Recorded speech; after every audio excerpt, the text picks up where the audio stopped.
We were going to have a heck of a show today. We got a lot on the plate. And so, class, it is time to pull out your pad and your pencil because I love when this lady comes on the show. She doesn't hold her tongue here, and she definitely doesn't do it at the Capitol in the middle of these hearings. Representing the 37th Congressional District, please welcome to the show, Representative Sydney Kamlager-Dove. Emma, can we hear a little bit of her work, if you will? Any time during your tenure as Director of Department of Homeland Security, have you had sexual relations with Corey Lewandowski?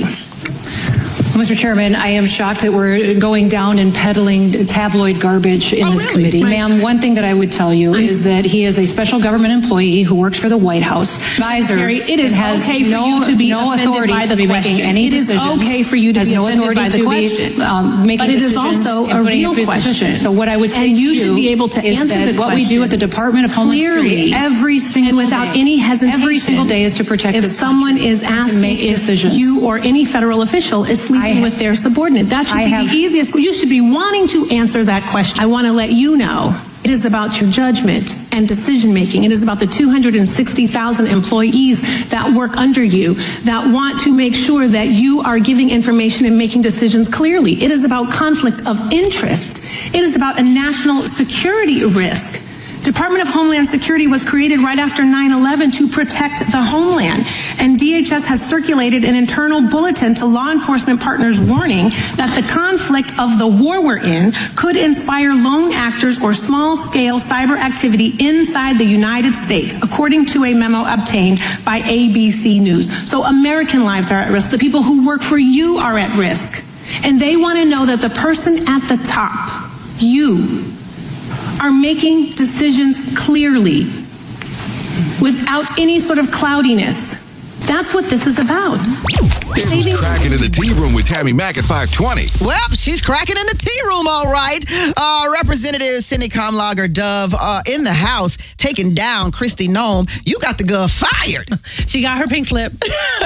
And now she's going to some fake job. What is it? Special Secretary of the Americas, Secrets of America. Yes. I want you to let us normal folk, regular folk, know why it was important that she be fired and what exactly was happening that affected us, that it came to this impasse. Like you're spilling the tea on Radio Free 102.3 KJLH. Oh, I'm not spilling the tea today, but Representative Sydney Kamlager-Dove.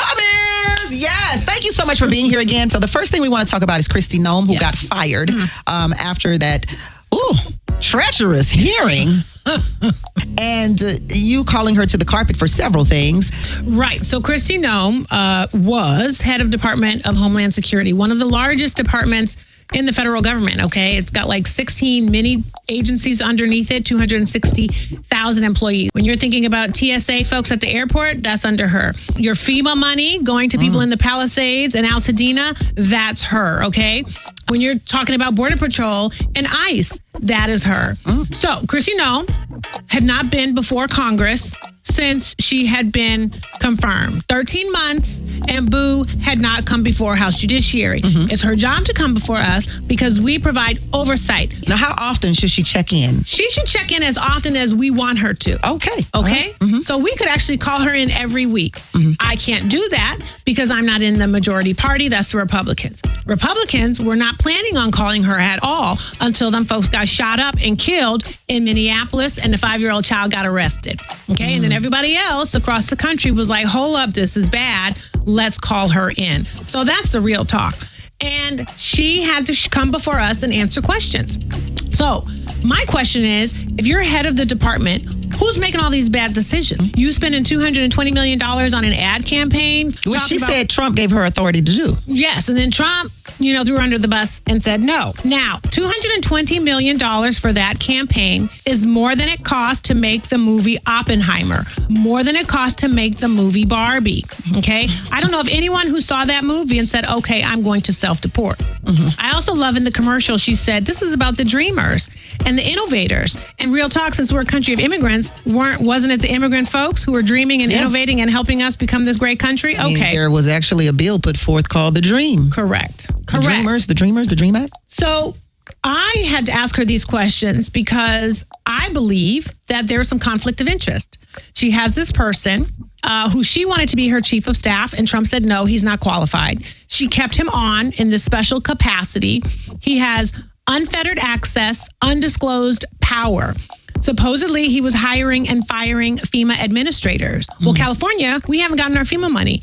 Neither did North Carolina, which is why the senator from North Carolina went off on her. Now, this is also a person who is supposed to disclose if they are benefiting financially from any contracts that are happening at DHS. He has not disclosed any of that. She has not asked him for that as his supervisor. So I want to know, why are we not getting our FEMA money here in LA?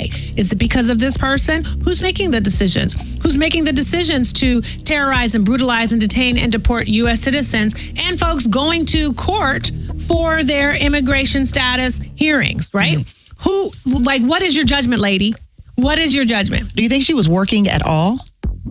I don't know what she was doing. She leased a $70 million jet. She said the jet was used for... was that the jet with the bed in it? That was the jet with the bed in it. Okay. She said, that's for folks who are being deported. I said, well, I've never heard of no stories. No deported people via private jet with luxury beds and refrigerators. In a bar. You giving them mojitos? I mean, what's happening, lady? Now there is a report that has come out that said there are stacks and stacks of contracts that have yet to be signed for FEMA. Okay? So I was asking her about her judgment, about conflict of interest, about who's calling the shots, because ultimately that lady is accountable to all of us. And we, meaning Los Angeles, we don't have our FEMA money. We do not. And it's directly because of her. Correct. And she was making Trump look bad, but she was also making everybody else look bad. So I believe she got fired because she made him look bad, for real. But definitely, I think House Democrats were the nail in the coffin. And sometimes you have to ask the uncomfortable questions. And that's what I did. It was a good thing she got fired, but he's hired someone else. Are we looking for much of the same? Well, I don't think this man is going to be leasing these $70 million planes. Now, I don't know this man. He doesn't have military experience. He does not have law enforcement experience. He does not have experience mitigating or dealing with crisis management with natural disasters. That's most of the administration, so that tracks. That does track. Now, I think he's going to be on his best behavior until he gets confirmed, A. And B, given the fact that he's a senator, I would hope that he understands when he comes before us, we're going to ask him questions and he has to answer them.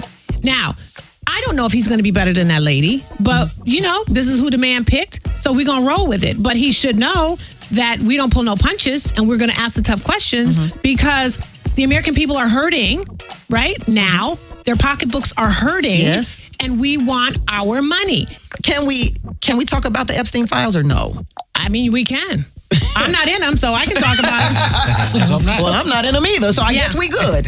Emmett has a question about the Epstein files that he says repetitively on the show. Okay. I think we get too emotionally involved with this. It's almost like this is going to be the thing that holds Trump accountable. This is going to be the straw that breaks the camel's back. And I don't want us to get too emotional about it because I don't think he's going to be held accountable for this. Well, Emmett is feeling like a lot of people that this Trump guy is kind of acting with impunity and he's not ever going to get his. I believe at some point he will. At some point he will no longer be president.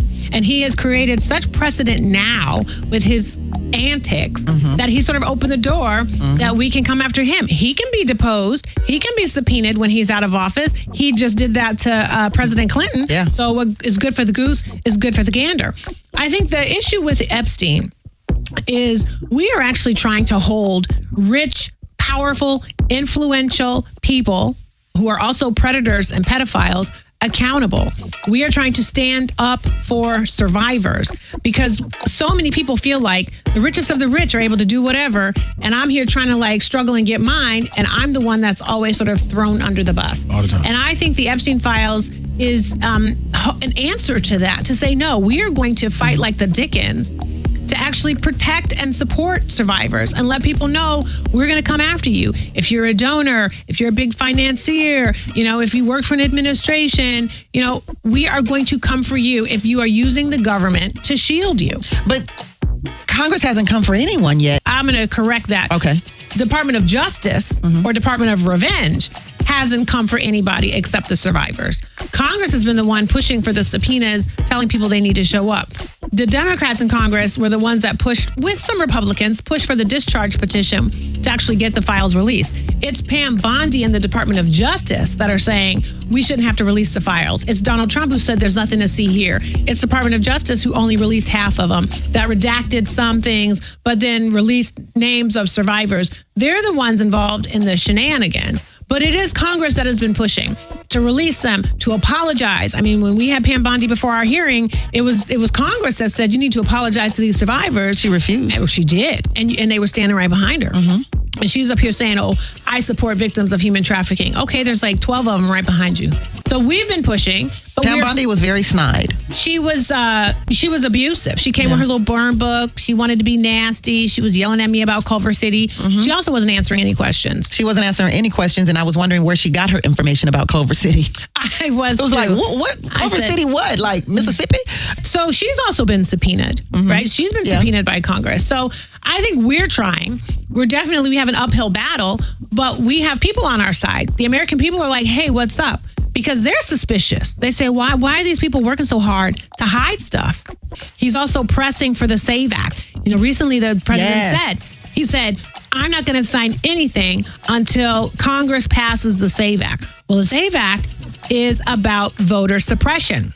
There is de minimis, minimal, almost non-existent voter fraud. And it is still one of the safest things we can do is to vote. Yeah. But it says the bill would require Americans to show documentary proof of citizenship to register to vote. Two kinds. A U.S. passport or a driver's license paired with proof of a person's citizenship, such as a birth certificate, a certificate of naturalization, or adoption paperwork. People who have changed their names would require even more documentation. So that would definitely affect married women. 100%. Yeah. So like me. Or kids that were adopted.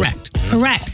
So what they don't tell you is that actually more folks in red states would be impacted more than folks in blue states. And not many of us are walking around with two forms of that kind of ID. Right. So they're doing all these little shady things to impact the vote. And that's because he knows that he's going to lose in November. So we have a responsibility to keep talking about this so that the Senate doesn't pass it. Now, thankfully, Senator Thune has said that it doesn't have a life in the Senate. Okay, and we need that to continue because he's trying to do all he can to rig the elections and steal the vote so that he can continue doing what he's been doing for these past 13 months. Representative Sydney Kamlager-Dove, thank you once again for joining the Tammi Mac Show and giving us everything that's going down in D.C. And thank you for fighting for us. Thank you. So good to be here with you and your listeners.